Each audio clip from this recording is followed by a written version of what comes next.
It's officially PTO season in the NHL, and I've got two players the Bruins should consider, and one former Bruin they surely will avoid.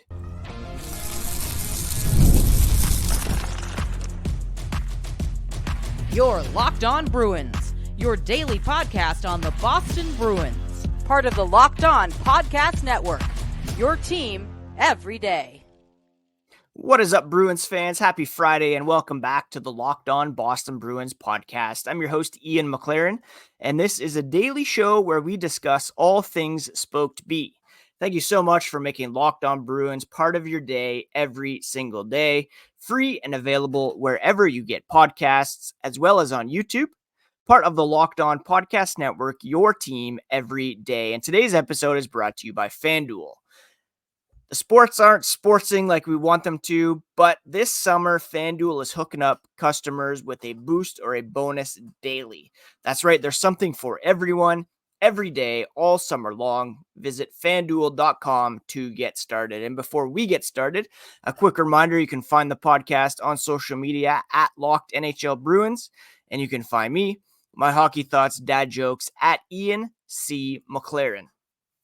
It is PTO season in the NHL, and the Washington Capitals added a good one yesterday by signing Jacob Vrana to a PTO. A PTO, of course, is a professional tryout offer, an invitation to attend training camp without an official contract for the upcoming season. We've seen the Bruins do this many times over the last several years. Last year, most notably, it was Danton Heinen who came in on a PTO and eventually signed a contract after the season had already started. Now, Vrana, a pretty nice signing there for the Capitals. He was a first-round pick, 13th overall, 10 years ago. And while he's had some ups and downs and had a stint in the player assistance program, he's a very talented offensive player, and to bring him in on a PTO and perhaps sign him to a minimum contract would be a nice add for the Washington Capitals. Now, again, there's no commitments, no promises, no guarantees from the team, and there's only a brief window in which a player can demonstrate that he's deserving of a roster spot over more established players on the team or young players looking to make an impact. That's the same in Washington, and it's the same here in Boston, where they have the roster fairly set. They'll be counting on guys like Fabian Lysell, perhaps Georgi Merkulov, Trent Frederick to take steps forward, maybe Morgan Geekie jumping into the top five, but there certainly is room here for a PTO. Again, last summer, the Bruins extended an invite to Danton Heinen. They had originally drafted him in 2014 and eventually developed him into a top 9 player. He was traded to Anaheim, but came back and then played so well that he earned a 2-year, $4.5 million deal with the Vancouver Canucks. Now, one player the Bruins could consider is a guy that they drafted way back in the day, and that is Blake Wheeler. Now, Blake Wheeler, of course, was a pretty high selection by the Boston Bruins. No, actually, he was selected 5th overall by the then Phoenix Coyotes and was acquired by the Bruins before he made his NHL debut. Came on the scene, 21 goals, 45 points in 81 games as a rookie. Now, he's had a long career since then. He was bought out last summer by the Winnipeg Jets, signed to a minimum contract with the New York Rangers in the hopes of winning a Stanley Cup. 21 points in 54 games, but he had a leg injury that prevented him from playing in the playoffs. He only made one appearance. Now, we're halfway through August. Wheeler does not have a new contract. He also hasn't indicated that he's retiring. Following the Rangers' elimination from the Eastern Conference Final against the Florida Panthers, he did say he has 3 kids, 11, 8, and 6. When you come to making these decisions now, he still loves the game, still loves to play, but he wants to be around for his kid's childhood too. So that's things that you have to weigh out. However, again, he has not officially announced his retirement, and he could still be searching for another opportunity. The market for Wheeler may not be very intense, seeing as he, again, is advanced in his career. He's 37 years old, and he's also coming off that injury that limited him down the stretch. Many considered it to be career ending, and it was kind of a surprise when he ramped up practice and was actually able to play in the playoffs. Now, the Bruins were seemingly committed to getting faster in the offseason, and Blake Wheeler's not going to check that box for this team. However, he does have that veteran presence, that leadership experience, and like I talked about in regards to James Van Riemsdyk earlier this week, he's got that hunger to win. He does not have a Stanley Cup to his name, and he's someone who could come in and push the young guys to excel and grab a roster spot, and or show them how precious this time is in the NHL, how 20 or so years can go by without sniffing a Stanley Cup, and to make the most of every day in the league and to give it your all each and every time you get out on the ice. For a guy who is willing to come back and play in the playoffs for that shot at a cup after having that pretty severe and devastating leg injury, that says a lot about his headspace, his motivation, his desire to win. And that's the kind of guy that the Bruins should be looking to add. Maybe not an every night player, a guy who could play in the bottom six, push someone like Trent Frederick into the top six. He was a guy who was on the roster when the Bruins played in 2011, was ultimately traded to the Atlanta Thrashers in exchange for Rich Peverly, who was a very meaningful member of that Stanley Cup winning club. He went on to have a long career, Wheeler did, in Winnipeg after the Thrashers moved up north, and was captain for a long time, had some very successful seasons, 91 points in back-to-back years in 27-18 and 2018-19. Of course, only 21 points in 54 games last year. He did have 55 points 2 seasons ago, including 16 goals. So in the right situation, he could still contribute. Again, not going to bring that speed factor, but that hunger, that experience, that leadership, that motivation could be something that the Bruins could really benefit from. And it's at least worth reaching out and seeing if he'd be willing to come in on a professional tryout. Now, there's another player that I think would be a great fit as a PTO, another guy with experience and with Stanley Cups to his name.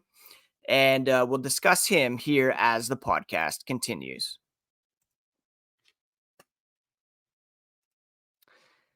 The Olympics are over. It's NFL preseason time. We pretty much just have baseball, maybe the WNBA to watch. The sports aren't sportsing like we want them to these days, but FanDuel lets you keep the sports going whenever you want. All you have to do is open the app and dream up bets anytime you're in the mood. This summer, FanDuel is hooking up all customers with a boost or a bonus daily. That's right, there's something for everyone every day all summer long. All you have to do is head over to FanDuel.com to make the most of your summer. Looking at some Red Sox odds, if you want to put some action in on their next game against the Baltimore Orioles, over-under is set at 8.5 runs. FanDuel is an official sports betting partner of Major League Baseball. Head over to FanDuel.com and grab those daily boosts and bonuses all summer long. Thank you so much once again for making Locked On Boston Bruins part of your daily routine, free and available on your favorite podcast app and on YouTube. While you are looking for your next listen, be sure to check out the Locked On NHL podcast. Provides you with a national perspective on all things NHL each and every day. with national experts and local insight on every team in the league. It's available on YouTube and wherever you get podcasts.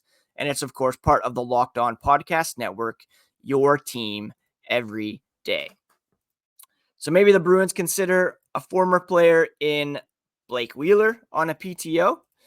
There's another guy that is available who I think would be a nice add as well, and that would be Tyler Johnson. Tyler Johnson, of course, won back-to-back Stanley Cups with the Tampa Bay Lightning in 2020 and 2021. He also had an amazing run with the Lightning in their run to the final in 2015 with 23 points in 26 games. He played the last 3 seasons for the Chicago Blackhawks, 67 games last year, 17 goals, 14 assists for 31 points. He's also played on the international level and earned awards up and down his career, all the way back to his days playing in junior. And if the Lightning had won in 2015, he likely would have been the Conn Smythe Trophy winner. Now, again, this is a guy that I think the Bruins should be looking to invite to camp on a PTO. You know, they brought in Elias Lindholm, who was in Boston yesterday, touring around with the team. Check out the team's social accounts for a look at that. They added Nikita Zadorov, of course, Mark Kastelic, Max Jones, Eunice Korpisalo, but they've also lost Jake DeBrusk, Danton Heinen, Pat Maroon, James Van Riemsdyk, who they may revisit on the wings and up front. Jeremy Swayman, of course, remaining the lone restricted free agent. So while the Bruins lost multiple players, several of whom are wingers, they do have prospects like Fabian Lysell, Georgi Merkulov, who are expected to compete for NHL jobs. Maybe even Trevor Kuntar, Brett Harrison has an outside shot. Maybe next week we'll take a look at some internal options the Bruins could look at. But the PTO route is always available, and Johnson, I think, is a guy that they could look at. A bit surprising that he remains an unrestricted free agent at this point in the offseason. He can still be effective. Again, 17 goals, 31 points in 67 games last year for the Blackhawks. And he can bring some versatility to the Bruins as well, with the ability to play both down the middle and on the wing. He's a guy, perhaps he's a bit undersized. He's got more speed than a guy like Wheeler or Van Riemsdyk.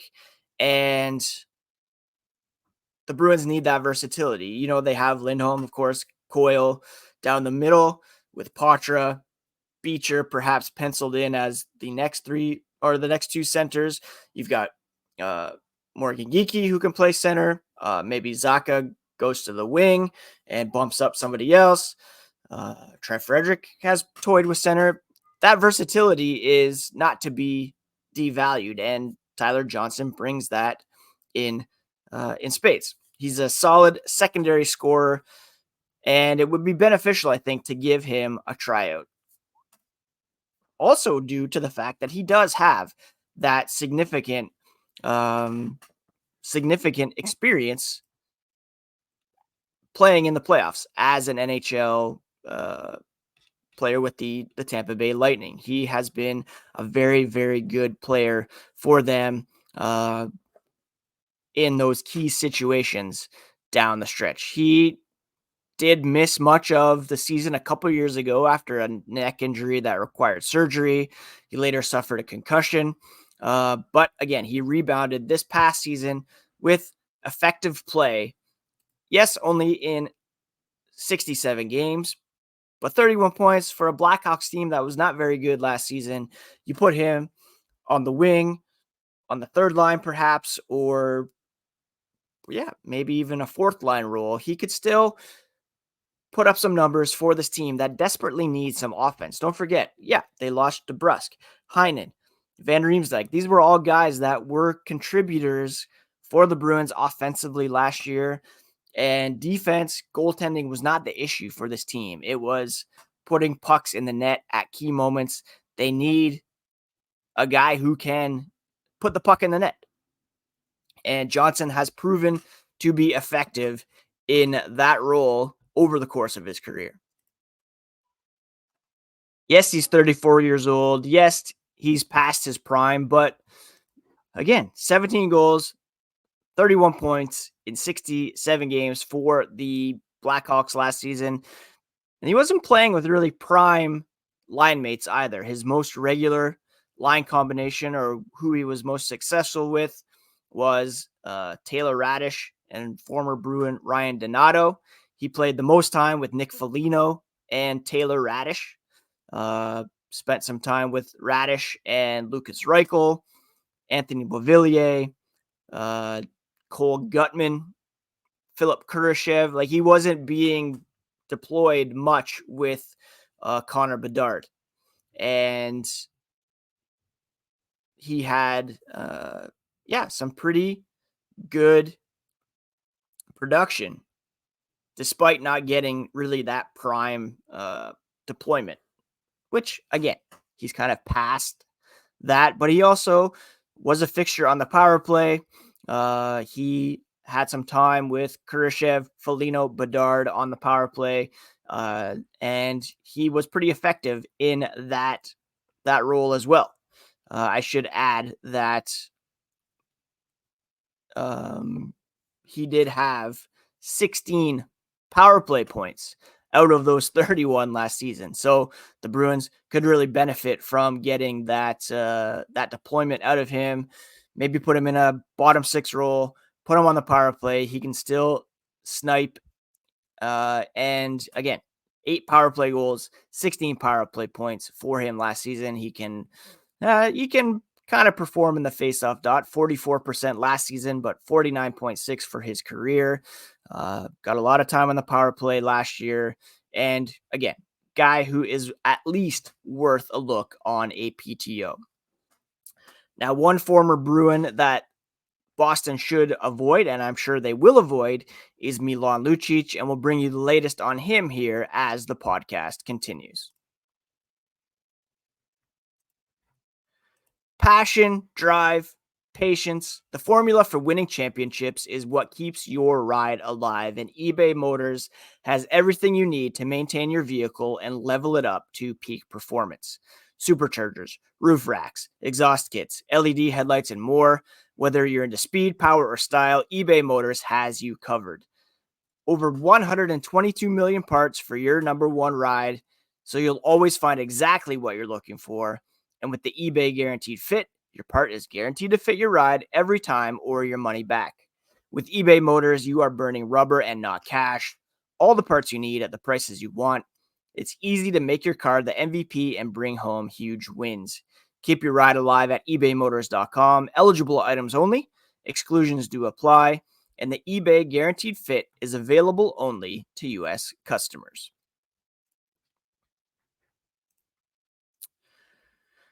Now, there was a report the other day on Milan Lucic via Frank Saravelli, who said the following. Sources say Milan Lucic has been training in New Jersey this summer in an attempt to continue his playing career. Lucic is currently ineligible to return to the NHL. He was arrested in Boston last November for assault and battery, pled not guilty, and charges were dropped in February when his wife, who, side note, has since filed for divorce, invoked marriage privilege and declined to testify. Lucic took an indefinite leave of absence from the Bruins after the arrest and did not return to the team. His one-year contract expired on June 30th. He's currently an unrestricted free agent. NHL Commissioner Gary Bettman would need to clear Lucic to return to play. Even though he has not been formally suspended by the league, he did enter the NHLPA assistance program. Now, I was on board with bringing Lucic back to Boston last summer. It was around this time that video the Bruins posted of him meeting with Pasternak in town and them catching up. And yeah, I had good feelings about it, if not just for the nostalgia. Wasn't convinced he was going to be a contributing everyday member for this team, but it was cool to see him back in black and gold. And I was looking forward to seeing him rock the Centennial jersey, to drop the mitts, maybe put the puck in the net every once in a while. But that quickly faded. That dream, that goodwill quickly faded.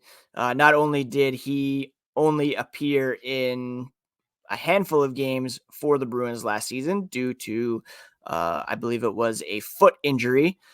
Yeah, it was only 4 games. He had 2 assists.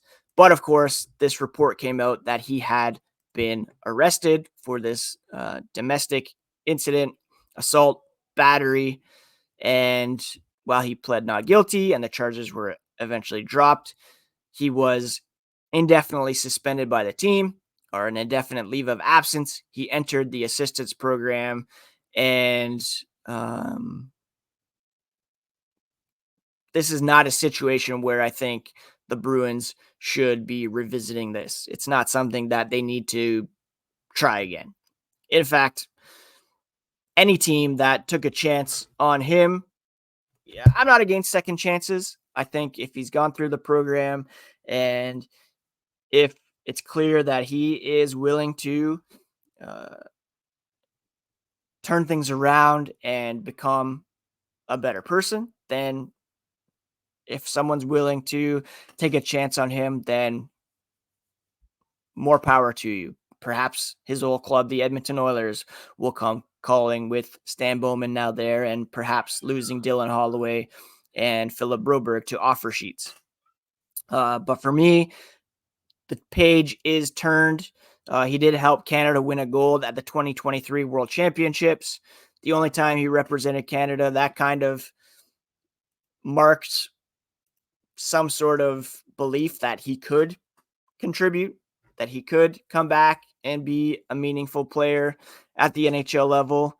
I mean, for me, it's a situation where it's not something that the Bruins should be revisiting. The vibes were on point last season, as it was the Centennial, some nostalgia, 2011 Cup winner, especially after that Zoom call back in the pandemic. He was a key member of that team, of a fun part of that call. But due to the nature of the incident and the fact that, yeah, he was given a shot by the Bruins last year and he completely, yeah, wasted it, wrecked it. What's most important is him turning things around, becoming or getting some help, which hopefully he's done through the assistance program. If he is wanting to come back into the NHL, I do not think it should be with the Boston Bruins. But Blake Wheeler, I'd be open to welcoming him back. Tyler Johnson, I think, would be a great add. I've already touched this summer on Philip Zadina, Kyler Yamamoto as younger guys who could perhaps still have some upside that they could look at. I would be surprised if there aren't any PTOs for the Bruins. And of course, all you have to do is subscribe to Locked On Boston Bruins on YouTube and on your favorite podcast app to get all the latest. If there is news about a Swayman extension, about possible PTOs, then I'll be sure to record a short and post it on the YouTube channel, Locked On Boston Bruins over there. Subscribe on your favorite app. Please do take care of yourselves, friends. Take care of each other. Have a great weekend, and we'll talk to you again here next week on Locked On Boston Bruins, part of the Locked On Podcast Network, your favorite team every single day.